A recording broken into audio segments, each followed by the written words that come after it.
வணக்கம். வாழ்க்கையில வரக்கூடிய கஷ்டமான சூழல் நம்ம வீழ்த்துறதுக்கா இல்ல வீறு நட போட வைக்கிறதுக்கா?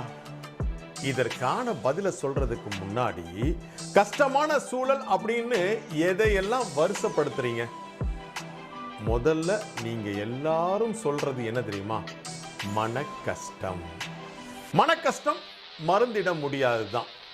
அதே போல மறந்திடவும் முடியாதது. உங்களுடைய மன கஷ்டத்திற்கு நீங்க தான் பொறுப்பு.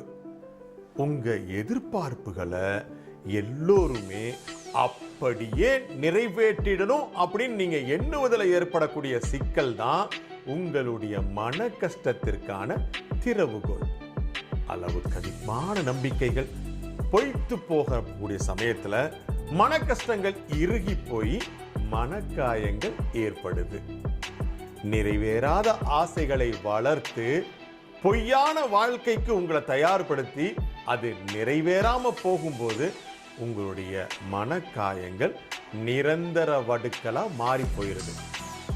மனக்காயங்கள் பிறரால் ஏற்படுத்தக்கூடியது கிடையாது, நாமே திட்டமிட்டு உருவாக்கிக்கிறது. உருவாக்க தெரிஞ்ச நமக்கு அனுபவிக்கிறதுக்கு மட்டும் ஏன் முடியறது இல்லை? அதனால அழிச்சிடலாம். ஆரம்பிக்கும் போதே அழிச்சிடலாம். மனக்காயமல் அப்படிங்கிற ஒண்ணு நம்ம வாழ்க்கையில இருக்க போறதில்லை அப்படின்னு வாழ்ந்தும் பார்த்தலாம்.